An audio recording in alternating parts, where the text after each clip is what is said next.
compartilhar de uma palavra considero poderosa para impactar as nossas vidas. Nós sabemos que... Eita, eu jurava que era uma bala de fuzil que tinha caído ali. Brincadeira, gente. Hoje Deus quer falar conosco e sobre um assunto muito importante. Eu quero falar um pouquinho sobre resiliência no comportamento como servos de Deus. Como interpretar tudo aquilo que está ocorrendo em nossas vidas, como vencer isso, como usar as promessas em nosso favor. Nós sabemos que cada dia que nós vivemos neste mundo, nós interpretamos pessoas que carregam um peso da opressão, um peso de dor, um peso de sacrifício para poder manter a família unida. A gente percebe que os nossos jovens, eles estão perdendo o brilho do olhar. A gente percebe que muitas coisas têm sufocado a humanidade nos dias atuais. Como prova disso, a gente percebe que toda vez, que tem a FENAMILHO aqui em Paços de Minas, a gente percebe o quanto que as pessoas se ausentam da igreja, para poder participar da festa. Então existem muitas inversões de valores, existem muitos propósitos que deixam de ser cumpridos, porque as pessoas não estão alinhados com o reino de Deus. E isso nos preocupa muito. Não é porque eu quero ver uma igreja cheia, não é porque eu preocupo com vidas, eu preocupo com a qualidade de vida que cada pessoa dessa igreja está vivendo. Eu preocupo com isso e quero, por meio da palavra de Deus, proporcionar uma direção clara para que todos possam viver uma vida conforme Deus realmente projetou para nós. Nós sabemos que com a entrada do pecado ao mundo, nós não estamos imunes a problemas, nós não estamos imunes às dores. Mas se a gente for analisar a palavra de Deus, nós vamos entender que em todos os momentos, mesmo quando Deus ele não nos tira daquele momento de dor, Ele está conosco naquele momento de dor. Porque tem muitas coisas que Deus simplesmente não pode mudar a chave. Ele precisa te preparar, precisa te capacitar para que você esteja cada vez mais preparado, e não tornar a repetir os padrões que você cometeu anteriormente. A psicologia vai falar muito para você sobre questão de, se você quer mudar o seu resultado, você tem que mudar os seus comportamentos. Não tem como a gente obter os mesmos resultados fazendo a mesma coisa. Se eu levanto cedo, tomo café 7 horas da manhã, chego no trabalho 8 horas, trabalho 4 horas de trabalho, almoço, volto, vira aquela rotina. Se eu faço as mesmas coisinhas, eu vou ter os mesmos resultados. Agora, quando eu faço diferente, quando eu levanto mais cedo, eu já me preparo espiritualmente, emocionalmente, eu já busco a presença de Deus em primeiro lugar, faço o meu devocional, e eu entro já preparado para um dia de batalha, o meu dia vai ser diferente, a minha preparação ela foi diferente, e Deus tem uma promessa para nós, baseado nisso, neste fortalecimento, nessa postura de cristão. Então nós precisamos viver isso na nossa vida. Por que nós não estamos vivendo?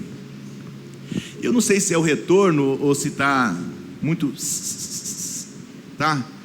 Se for posição no microfone, só me falar que eu organizo aqui. Pronto?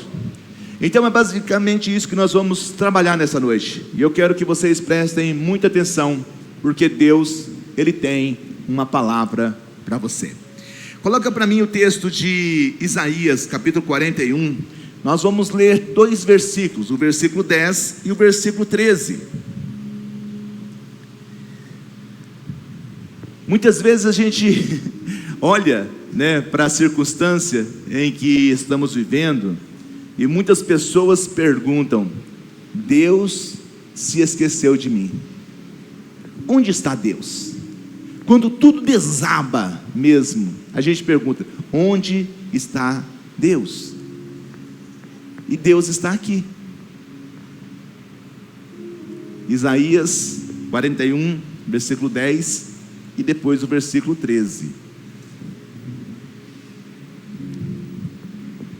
Diz assim, olha só a palavra dele: não temas, porque eu sou contigo. não te assombres, porque eu sou o teu Deus, eu te fortaleço e te ajudo, e te sustento com a destra da minha justiça. Versículo 13: porque eu, o Senhor teu Deus, te tomo pela tua mão direita e te digo: não temas, eu te ajudo. Para você poder entender a ênfase desta palavra, primeiro é importante nós entendermos que momento o povo de Israel estava passando. Nós precisamos entender que o povo de Israel, eles estavam divididos, eles estavam sofrendo ameaças, eles estavam realmente em um momento de caos, espiritualidade corrompida, vamos falar assim, domínio, governo corrompido, estava tudo fora do equilíbrio. E o que acontece com eles? Eles estavam prestes a serem cativos para a Babilônia, eles estavam prestes a ser aprisionados, eles estavam prestes a entender que os muros de Jerusalém seriam destruídos, que o templo de Deus, que era o local que eles usavam para adorar a Deus, estava prestes a ser também destruído. Então veja só, eles estavam vivendo um momento de caos espiritual. Aquele povo estava vivendo um momento trágico na vida deles.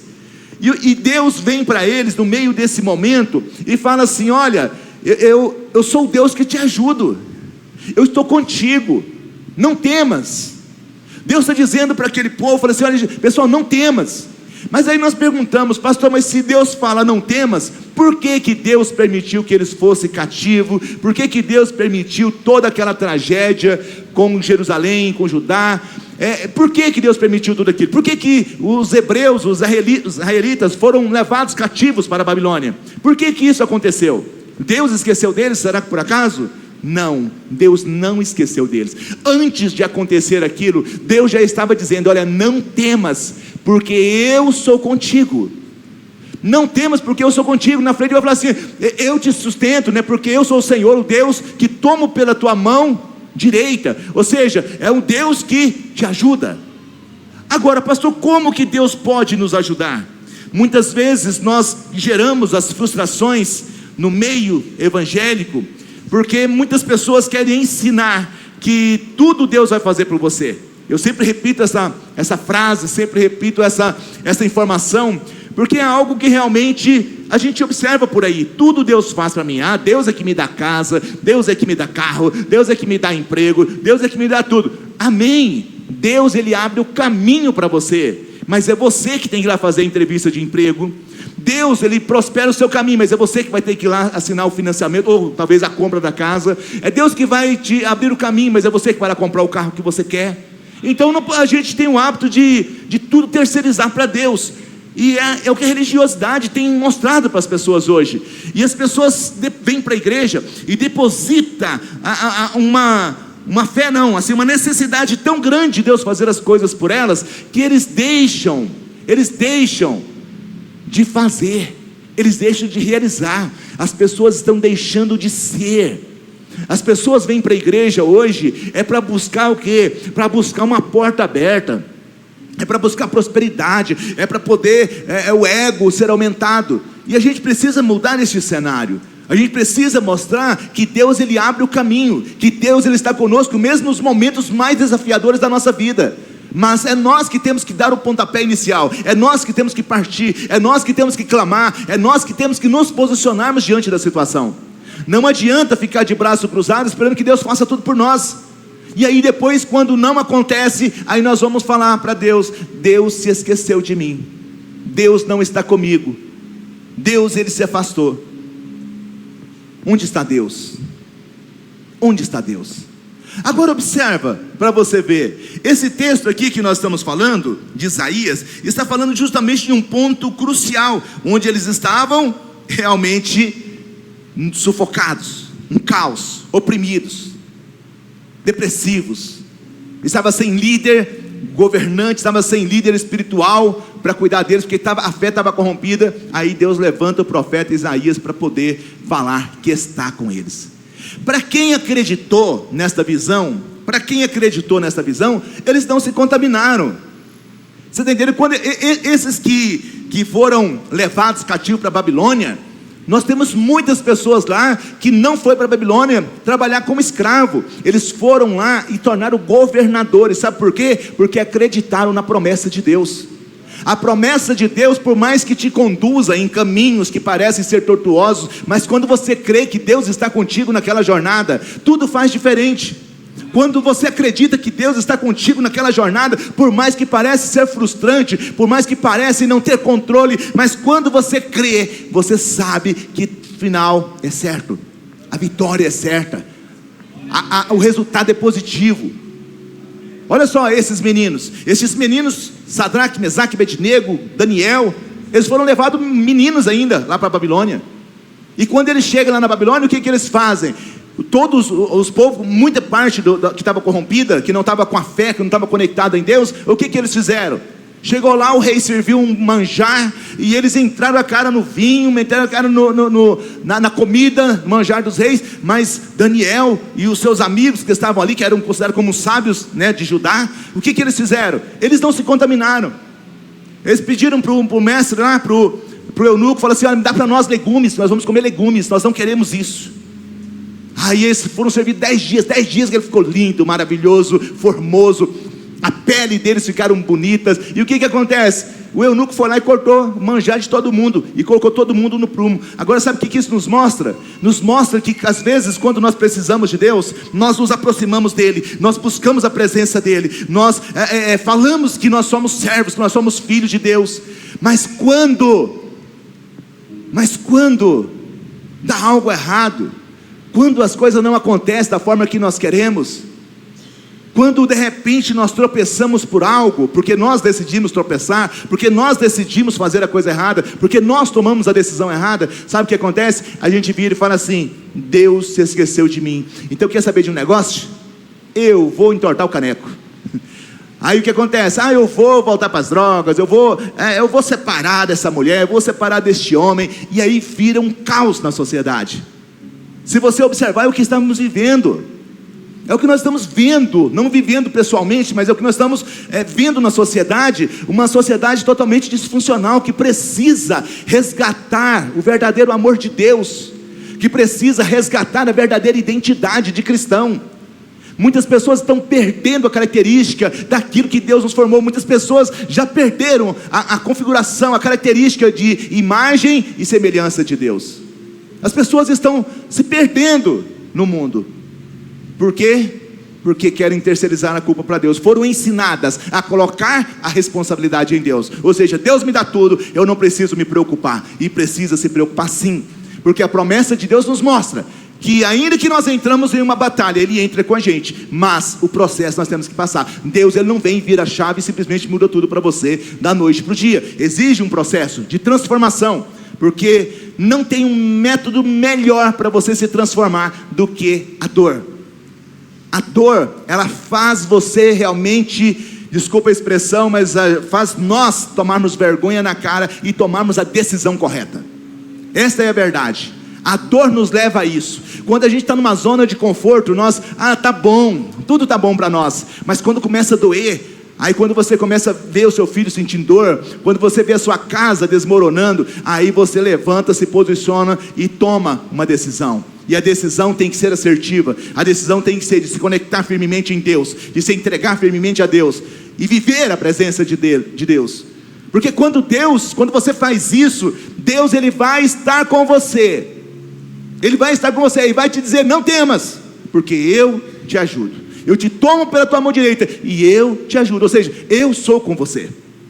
Agora um outro texto que eu acho bem interessante, só para você ver quando a gente fala de resiliência. Pastor, o que é resiliência? Resiliência é quando você, vamos falar assim, de um objeto. Quando você pega uma borracha, estica ela e você solta, ela volta ao seu estado original. Então resiliência também é isso. E às vezes você experimentar algo, né, que na verdade foi caótico para você, mas quando você supera e você volta para aquele estado original.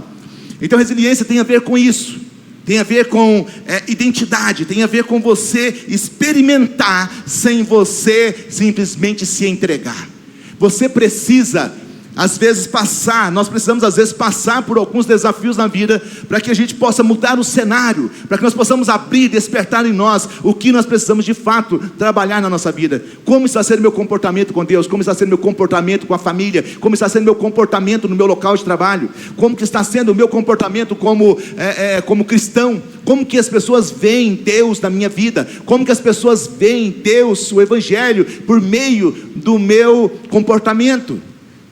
Por meio das minhas palavras? Como que Deus é pregado? Como que Deus é ensinado? Como que as pessoas veem através de mim o Evangelho? Então tudo isso a gente precisa aprimorar em nossas vidas. E olha só, Deus ele continua dizendo: não temas, porque eu sou contigo. Eu te fortaleço, te ajudo e sustento com a destra da minha justiça. E ele encerra o versículo dizendo: eu te tomo pela tua mão direita. A gente observa isso. E nós vamos lá coloca um outro texto, que está em Filipenses capítulo 4. Filipenses capítulo 4, pode ser do versículo 4 a seguir.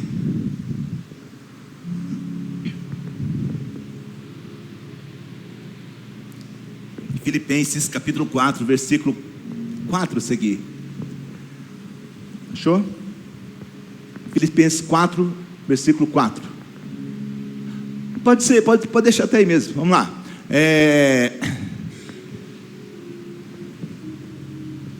Isso, versículo 4.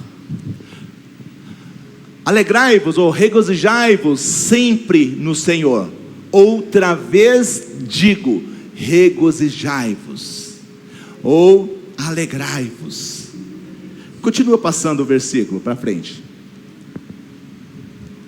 para você entender o que acontece aqui. Seja a nossa equidade notória, seja a vossa, equidade notória a todos os homens, perto está o Senhor. Pode passando. Não estejais inquietos por coisa alguma. Coloca na versão NVI para mim. Eu quero te mostrar um negócio desse versículo aqui, que eu achei bem interessante. Não andem ansiosos por coisa alguma, mas em tudo, por meio da oração e da súplica, com ação de graças, apresentem os seus pedidos a Deus. Pode deixar aqui. Olha só para você ver que interessante. Paulo, ele diz assim: alegrai-vos. E ele reforça, e novamente eu digo, alegrai-vos, ou regozijai-vos. Sabe o que Paulo parece que ele estava num momento, assim, feliz, Ele estava num momento feliz, não estava, missionária? Ele estava num momento feliz, ele estava intenso com a presença de Deus. Mas sabe onde é que Paulo estava quando ele escreveu isso aqui? Ele estava dentro da prisão, prestes a ser condenado à morte. E Paulo, ele demonstra para nós que mesmo no meio da tribulação, mesmo no meio da dificuldade, quando nós reconhecemos quem é Deus na nossa vida, nós não precisamos ter medo, nós podemos nos alegrar, porque nós sabemos que esta vida aqui é algo passageiro, nós sabemos que depois desta venham coisas muito mais grandiosas. Agora veja só, Paulo, ele traz para nós uma afirmação tão poderosa como essa: alegrai-vos. Novamente eu vos digo, alegrai-vos. Por quê? Porque a igreja de Filipe também estava passando por perseguição, e ele encoraja os irmãos a permanecer. Fala só: eu estou aqui preso, possivelmente vou morrer, vou ser condenado, mas eu aprendi com Deus a me entregar, eu aprendi que a minha alegria, a minha felicidade é Deus, não são as circunstâncias. E Paulo, ele chega e começa a mostrar isso aqui. Agora só, não andem ansiosos. Sabe o que eu vejo aqui? Qual é a doença do século? Ansiedade. Por que ansiedade? É porque a gente quer antecipar o futuro, a gente quer que as promessas de Deus se cumpram rapidamente na nossa vida, nós queremos que a realização daquele sonho seja rápida na nossa vida, e nós queremos tudo imediato, tudo agora. Só porque não é isso que Deus nos ensina. Deus nos ensina a ter paciência, a esperar com perseverança no Senhor. Claro, fazendo tudo que precisa ser feito, mas confiando que Deus está conosco na jornada. Então veja que não é a circunstância que nós estamos falando aqui, não é o que está do lado de fora de nós acontecendo que é o problema, é o que está acontecendo dentro de nós.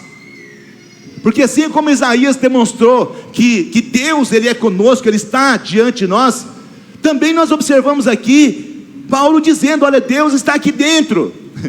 Isaías vem e traz para nós: olha, eu estou convosco, ou seja, eu vou com vocês onde vocês estiverem. E aqui Paulo já afirma que Deus ele está dentro de nós. São duas situações: uma, Deus está conosco, caminhando dinamicamente conosco; outra situação dizendo: Deus está aqui dentro. Então quando a gente acredita nisso, quando a gente vive isso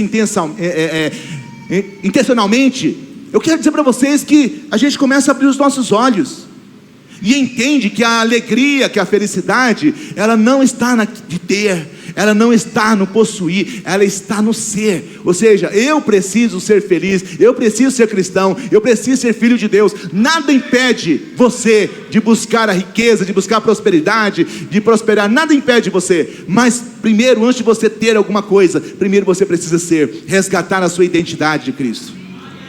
Você precisa resgatar, nós precisamos resgatar a nossa identidade cristã.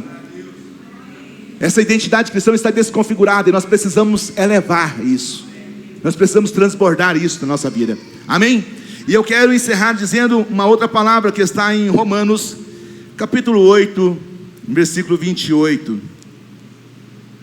Nós vamos ler 3 versículos que eu achei bem interessante também, quando a gente fazia uma menção sobre o amor de Deus, sobre o cuidado de Deus, sobre a presença de Deus. Romanos 8, 28 vai dizer assim: sabemos que todas as coisas contribuem juntamente para o bem de todo aquele que ama a Deus, dos que foram chamados de acordo com seu propósito.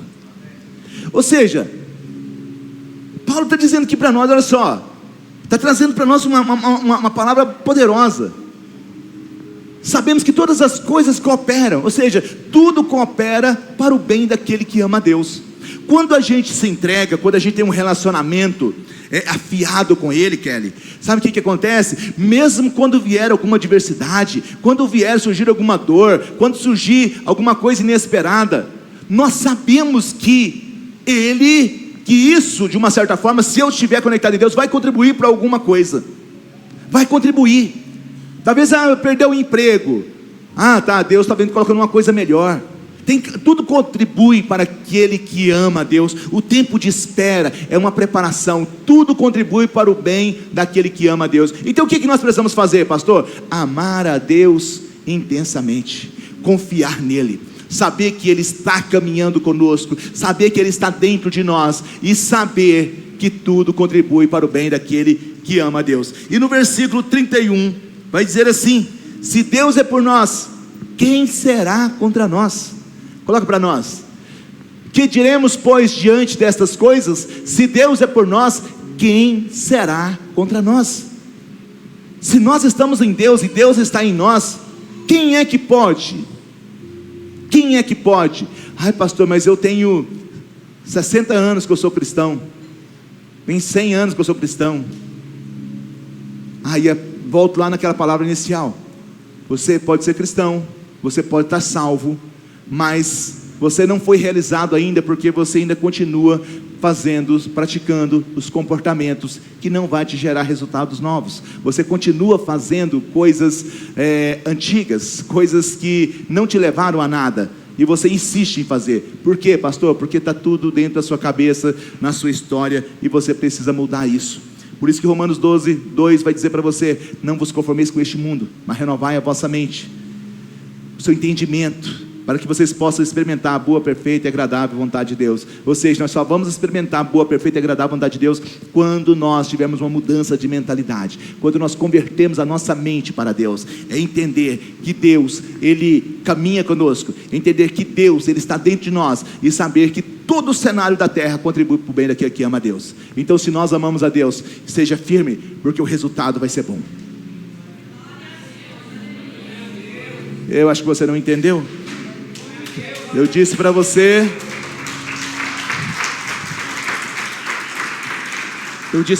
que quando nós nos conectamos intensamente com Deus, nós sabemos que Deus, Ele caminha conosco. Deus, Ele está dentro de nós. Tudo contribui para o bem, para o nosso bem, quando nós estamos em Deus. E se Deus está conosco, quem poderá ser contra nós? Se Deus está comigo, se Deus está com você, quem é que pode ser contra você? Você só precisa acreditar, colocar isso em prática. Aqui é uma escola. Ao sairmos daqui nessa noite, eu quero que você leve como meta praticar esse entendimento na sua vida. Se você está com dúvida, depois volta lá no YouTube, assiste o culto de novo, mas pega cada referência, estuda ela, esmiuça ela e vai praticar.